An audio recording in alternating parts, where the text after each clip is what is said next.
Welcome to Earn My Vote. My name is Al Edmondson, and today I have Jocelyn Armstong with me today. She's a Gen X, and lately I've been hearing about a lot of Gen X people are not wanting to vote. Young professionals like Jocelyn here, and so I wanted to talk to some Gen X people to find out how they feel about voting and why is it so important that they do or do not vote. So for this next series of conversations, as we get close to the election, we got 13 days left, and it's getting tight.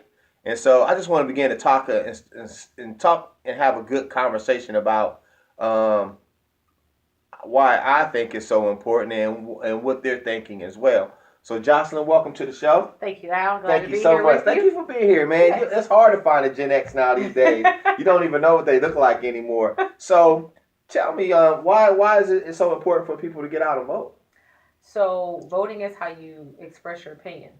Voting is your voice, in addition to your dollars, right? But that's another conversation. Right. I have voted consistently since the fall of 1997. That was my first election. I was a senior in high school. I just turned 18. I couldn't wait to vote. It was not a presidential year that year. It was some local stuff, but I wanted to vote. I couldn't wait. And so every year after that, I would send in my absentee ballot when I was away at college. As soon as I settled in Columbus, I registered to vote, and I actually looked at my voting history in Franklin County, and I have not missed a primary, a special election, a big presidential. I voted in all of them. So you're an active voter. Very active voter. I say that people need to understand and need to hear what my opinions are. So Right. I'll tell them. And so that's one of the ways that I do it. It's important for us to vote, though. For me, it's a personal thing because I'm an African American female. Mm-hmm. So I represent two groups of people Yeah. who, according to the law many years ago, couldn't vote. They Right. were not counted as people, Exactly. and nobody cared about what they thought.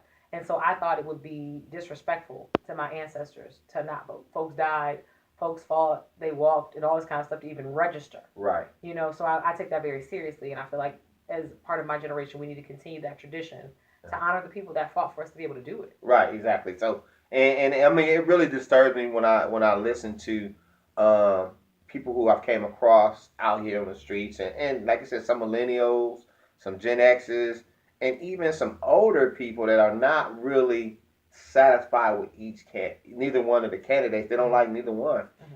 And it'd be nice if President Obama can stay in and go month to month until we figure it out. Third term. Yeah, in a quarter. Give them every 2 months. We just have a vote. But needs to say, I wanted to ask you.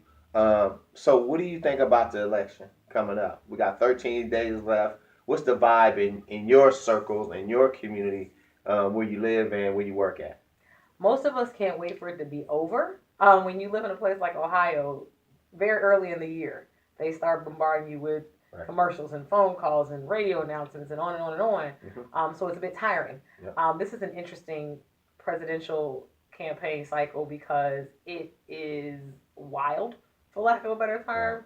The things that are being said and the things that are being done, it's not what I would consider to be part of the standard political process.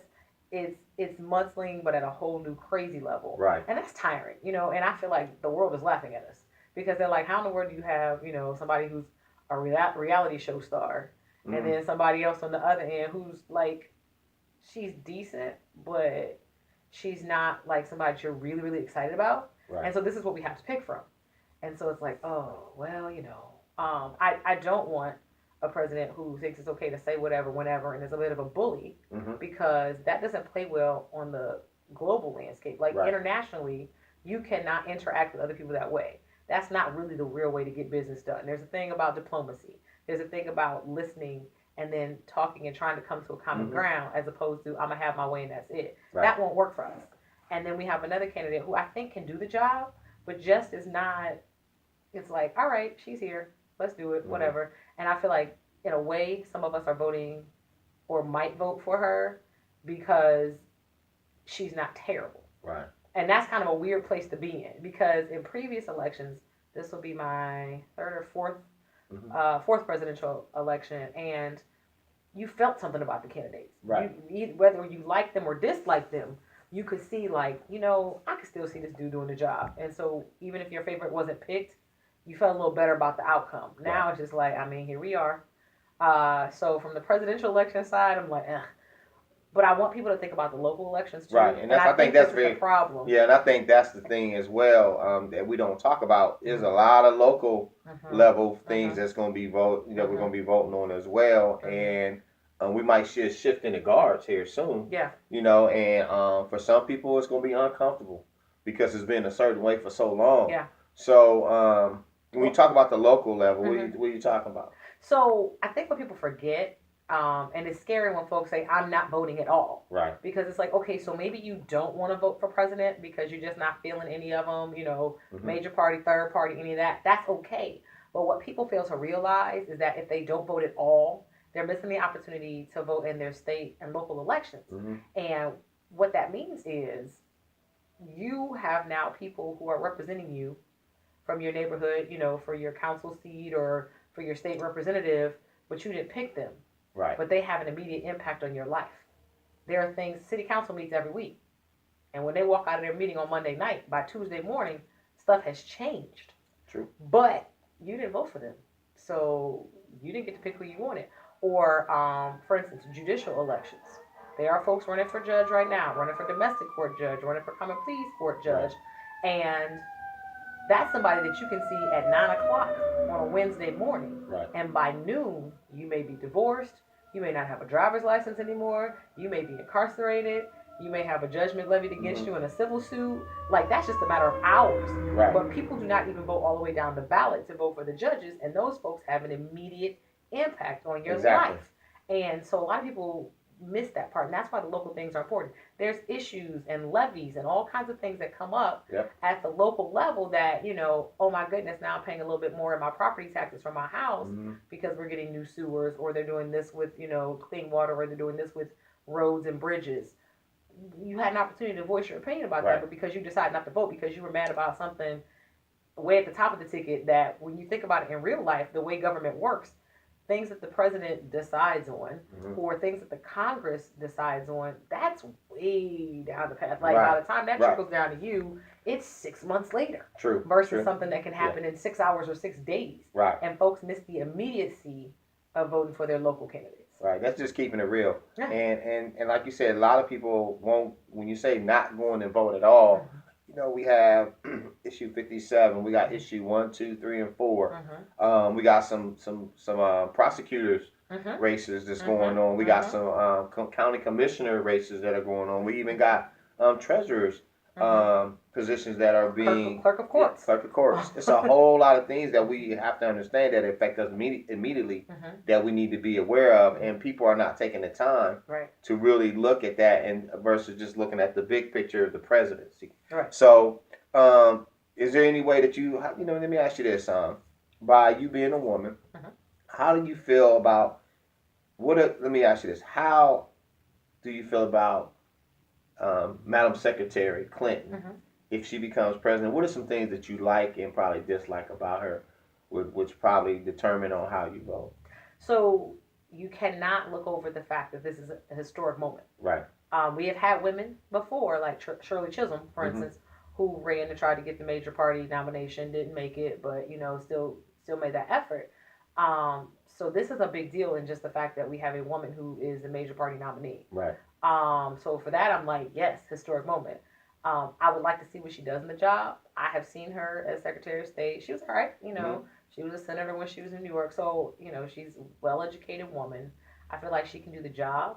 The unfortunate thing for her is a couple of things. One, people keep looking at her and looking at her husband because he was president for 2 terms, right? And they're like, oh, it'll be more of the same. Well, that's not necessarily so. Because they are 2 very different personalities. And it is completely unfair, I think, to judge her based on something that her husband did in a job before. Right. We don't do that to men. Nobody looks at a man and say, well, your wife used to do X, Y, and Z typically. So, what does that mean for us? That's unfair. The other thing, though, is that I'll be curious to see how she does handle some things because she's changed her position in a lot of ways. And there were some things that she said maybe 20 years ago, and now she has a different view. And I don't know if that's because somebody helped her understand better, and so she changed her mind, because people evolve, right? Or if she's saying it because it's what she's supposed to say now to get the votes. That remains to be seen. Right. And it's like with any other job. You offer somebody a job, and they get in there, and, their resume is awesome, and they did well in the interview, but then it's that day to day to see how they really produce. Right. So I'm gonna be watching her, right? I'm cautiously trying to figure out what she's gonna do, but I'm willing to give her the benefit of the doubt, because she possesses the skills to at Right. least get it done. And if she's smart, she'll pick a cabinet that will help that, and hopefully the Congress people will work with her, and they won't give her, a hard time like they have done our current president. Right. So maybe there's some things we can move forward. I'm really eager to see where she goes with the Supreme Court, because there has been a vacancy for quite some time. Right. Right. And so that's huge. Yeah, and so the question is, are they going to? Is she going to go ahead and try to resubmit Merrick Garland's name? Or is she going to come with someone different? And if she is going to come with someone different, who is that person? Right. What do they look like? Is it going to be a woman? Is it going to be a man? Are they going to be from a certain ethnic background? What would their experience be? So that'll be interesting to see how she handles that too. Right. Especially as she's with her being an attorney. Right. So so you look at the other candidate, Donald Trump. So what are some of the likes or dislikes, or is it all likes or is it dislikes? So with him, I grew up in the era of like Donald Trump was this guy on TV and he was just known for being rich. Right. Nobody really knew what he did or didn't do or what have you. He concerns me. I will say that you can appreciate the fact that he's willing to say whatever's on his mind. Now, what any of that means, and if it, completely smacks in the face of something he said last week or whatever, so he says whatever's on his mind. The unfortunate part is that he does not appear to have any personal accountability. Right. So everything is always somebody else's fault, and that's problematic because as a leader, right, you have to be willing sometimes to take the L. Exactly. Even if you didn't actually do it, but the people that report to you did, you're the leader. So you're the one that has to take that, fix it, and then move forward. But if you lack personal accountability and you're always doing the blame game, that's not leadership to me. Right.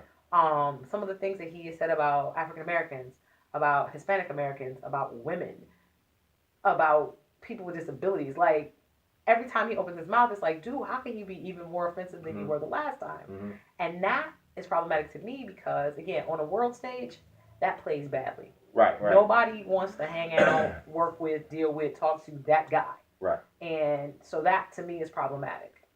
Right. I understand that because I just recently had some people reach out to me who watch Earn My Vote, who are in the UK, and wanted to come and talk to me to find out how people felt about this election coming up and how they feel about Hillary, how they feel about Donald. And it concerns people across the waters because it affects how we do business. And just some other things because some people would just cut ties with America, and would that make America great again? I don't think so. But I think that there are people that's watching how this go, and it seems like to me it's more important to them across the waters versus important to people that are right here in the neighborhood and in the cities and stuff. So I just want to thank you for keeping it real. With Earn My Vote with Al Edmondson, Jocelyn Armstong, just keeping it real. But I think people need to hear different voices. So like I mentioned before, that I'm going to talk to different people leading up to the election to allow people to voice their opinions on how they feel, because people will watch a video quicker than they read. And that makes a big difference in our community. World Star get all the hits, I can get hits too. Yeah. So I think if people can hear other people, and it may sway or may not sway. But I just think that we need to get out a vote as African Americans, and nobody should ever sit at home, especially during this time. Right. So I just want to say welcome to the show. Thank you again. Thank you for coming and sharing your wisdom. Thank you.